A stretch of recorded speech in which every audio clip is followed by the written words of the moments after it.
विलीनीकरणाची मंजुरी लोकसभा अध्यक्ष ओम बिर्लांकडून 6 खासदारांच्या विलीनीकरणावर मोहर. ठाकरेंच्या शिवसेनेला मोठा धक्का. ठाकरेंच्या शिवसेनेनं आत्मचिंतन करावं. सर्वसामान्य जनतेला न्याय देण्यासाठी 6 खासदार आमच्यासोबत आलेत. एकनाथ शिंदेंची ठाकरेंच्या शिवसेनेवर टीका. लोकसभा अध्यक्षांच्या निर्णयाला कायदेशीर आधार नाही. लोकशाही नियम कायदे गुंडाळून ठेवलेत. ठाकरेंची शिवसेना कायदेशीर लढाई लढणार. अंबादास दानवेंची माहिती.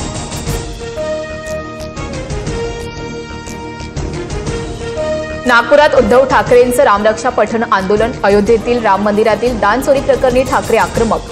मंदिरातील तिजोऱ्या लुटताय, हेच तुमचं हिंदू राष्ट्र आहे का? ठाकरेंचा भाजपवर हल्लाबोल. उद्धव ठाकरेंना श्रीराम लक्षात आल्याचा आनंद. रामाकडे परत गेल्यानं त्यांचं अभिनंदन. ठाकरेंच्या रामरक्षा आंदोलनावर मुख्यमंत्री फडणवीसांची टीका.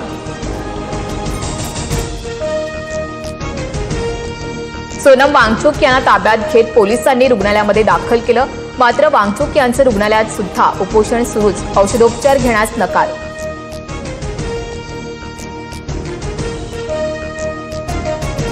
सोनम वांगचुक यांना उपोषण स्थळावरून हटवणं चुकीचं. असत्य आणि हिंसा ही मोदी सरकारची मूळ तत्व. राहुल गांधी यांचा सरकारवर निशाणा.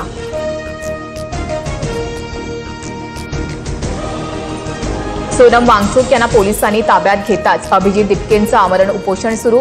20 जुलैचा संसदेवरील मोर्चा सुद्धा निघणार. उपोषण स्थळी दिपकेंवर एका महिलेकडून शाई फेक. सोनम वांगचुक प्रकरणावर विरोधक आक्रमक. धर्मेंद्र प्रधान यांना सोनं लागलंय का? वांगचुक यांना बळजबरीनं ताब्यात घेतल्यानंतर उद्धव ठाकरेंची संतप्त प्रतिक्रिया. तर वांगचुक यांना अटक केली तरी आंदोलन सुरूच राहणार. शरद पवारांचा आंदोलनाला पाठिंबा. एनडीएमध्ये येण्याआधी विलीनीकरण करा. भाजपची राष्ट्रवादी समोर अट. सूत्रांची माहिती. जयंत पाटलांनी मात्र विलीनीकरणाच्या चर्चा फेटाळल्या. आमचे आमदार खासदार सर्व पवारांसोबतच. जयंत पाटलांचं स्पष्टीकरण. मुंबईत पुन्हा जोरदार पावसाच्या सरी. कांदिवली, लोअर परळ, बोरिवली, मालाड आणि गोरेगावात पावसाची हजेरी. दादरमध्ये शिवाजी पार्क परिसरात झाडाची फांदी कोसळली. दुचाकींचं नुकसान. अमरनाथ यात्रा खराब हवामानामुळे स्थगिती. पहलगाम बाल्टार मार्गावरील यात्रा तात्पुरती स्थगित. भाविकांच्या सुरक्षेच्या कारणास्तव प्रशासनाचा निर्णय. राज्यभरात हॉटेल्स, रेस्टॉरंट, बेकरी, डेअरींवर एफडीएचे छापे. अस्वच्छता आढळल्यानं बेकरींना टाळे. तुकाराम मुंढेंच्या कारवाईनं भेसळखोरांचे धाबे दणाणले. डोंबिवली डॉक्टर मारहाण प्रकरणातील आरोपी रमेश म्हात्रेला मोठा दणका. रमेश म्हात्रेला दिलेला जामीन हायकोर्टाकडून रद्द. पुकारलेला संप मागे घेण्याच्या डॉक्टर संघटनांना हायकोर्टाच्या सूचना. माजी आमदार रवींद्र धंगेकरांसह त्यांच्या पत्नीवर अटकेची टांगती तलवार. बांधकाम व्यावसायिक खलील शेख आत्महत्या प्रकरणात धंगेकरांसह 13 जणांचा शोध सुरू.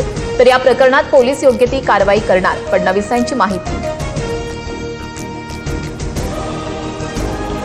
72व्या राष्ट्रीय चित्रपट पुरस्कारांची घोषणा. यामी गौतम, कार्तिक आर्यन, मामुटी यांना सर्वोत्तम कलाकारांचा पुरस्कार. मुक्काम पोस्ट बोंबिलवाडी ठरला सर्वोत्कृष्ट मराठी सिनेमा.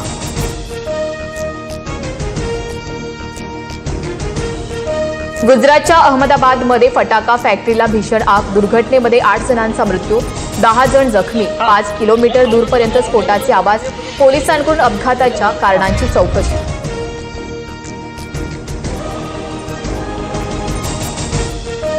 ज्येष्ठ समाजवादी विचारवंत डॉक्टर कुमार सप्तर्षी यांचे निधन. पुण्यात वयाच्या 85व्या वर्षी अखेरचा श्वास घेतला. ते गांधीवादी